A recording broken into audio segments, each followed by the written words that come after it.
Bismillahirrahmanirrahim. Assalamualaikum warahmatullahi wabarakatuh. Apa kabar teman-teman semuanya? Alhamdulillah, pada hari ini kita masih diberikan kesempatan dan kesehatan oleh Allah untuk tetap mengikuti pembelajaran pada mata kuliah teknologi pembelajaran PAI dalam keadaan sehat walafiat. Walaupun kita masih belum bisa bertatap muka secara langsung, saya harap tidak mengurangi semangat kita untuk tetap melaksanakan proses pembelajaran dengan baik. Teman-teman sekalian, pada hari ini saya akan membahas tentang pembelajaran blended learning. Tentu teman-teman sudah tidak asing lagi mendengar tentang blended learning, karena pada saat COVID kita telah melaksanakan proses pembelajaran yang dipadukan secara online dan secara offline. Baik, langsung saja. Di sini ada 5 materi yang akan kita bahas. Yang pertama, latar belakang. Yang kedua, perubahan paradigma. Yang ketiga, kekurangan metode CBI dan e-learning. Ini yang keempat ya, pengertian blended learning. Yang kelima, aplikasi blended learning. Yang terakhir, kelebihan dan kekurangan. Berarti ada 6 poin bahasan. Kemudian untuk pembahasan yang pertama yaitu latar belakang, di mana dengan adanya perkembangan teknologi informasi dan komunikasi sehingga adanya pergeseran dalam cara melakukan kegiatan, terutama dalam proses pembelajaran. Jadi secara konvensional dan juga dipadukan secara modern atau menggunakan blended learning ini. Kemudian dengan adanya akses yang memudahkan kita dan alat penghubung akses tersebut sehingga memudahkan untuk mencari aplikasi seperti musik, edukasi, komunikasi, dan lainnya, sehingga mempermudah bagi kita untuk menggunakan IT terutama dalam proses pembelajaran. Yang kedua, perubahan paradigma, di mana di sini yang pertama, yang awalnya pembelajaran berpusat kepada guru, sekarang berpusat kepada siswa.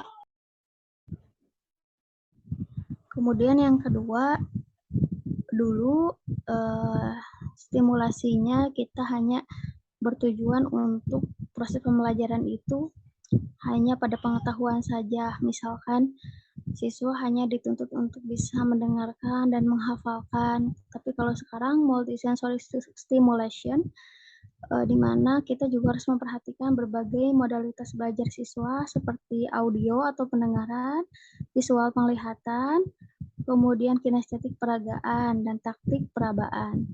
Yang ketiga, from single path progression menjadi to multi-path progression. Artinya, dalam evaluasi pembelajaran, kalau dulu kita hanya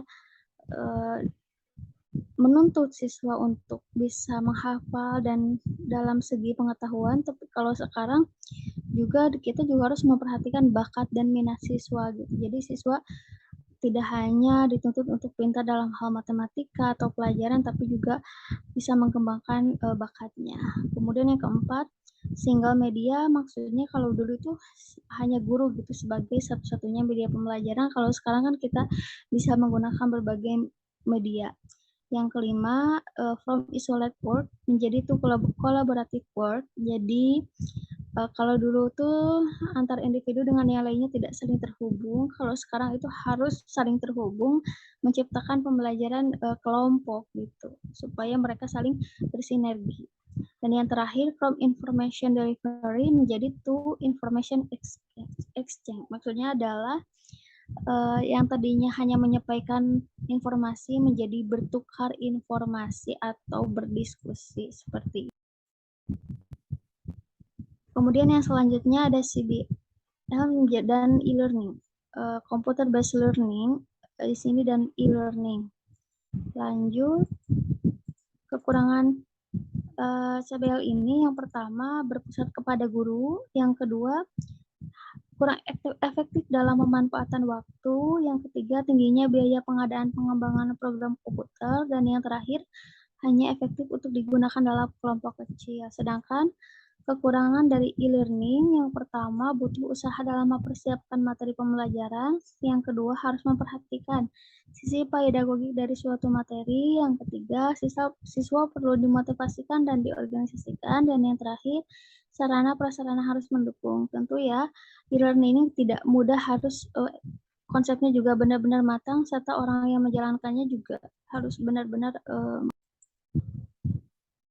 selanjutnya, pengertian blended learning sama dengan hybrid learning adalah suatu metode pembelajaran yang mengkombinasikan metode pembelajaran tatap muka dengan online learning.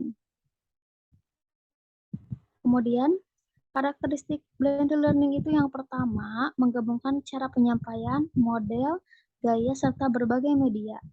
Jadi bukan hanya satu saja. Seperti misalkan saya menyampaikan secara ceramah, kemudian juga teman-teman diskusi, ada dari YouTube, belajar dari Classroom juga. Jadi berbagai macam metode, gaya, dan juga media.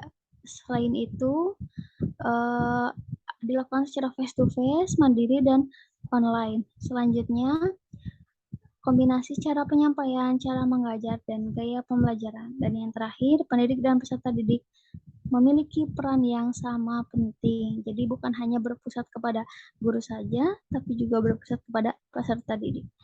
Nah, selain itu, di sini bisa dilihat di gambar ya. Kalau blended learning itu ada face-to-face, bertemu tatap muka, pembelajaran berbasis internet, pembelajaran berbasis web, online learning atau pembelajaran online, e-learning, dan pembelajaran berbasis komputer.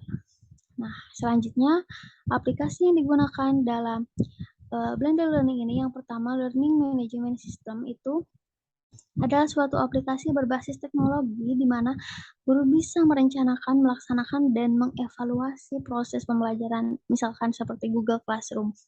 Yang kedua, student information system ini seperti informasi yang berkaitan dengan data siswa. Kalau misalkan di Walisong itu kan seperti ada wali siadik ya. Nah, yang ketiga adalah teleconference platform. Itu adalah seperti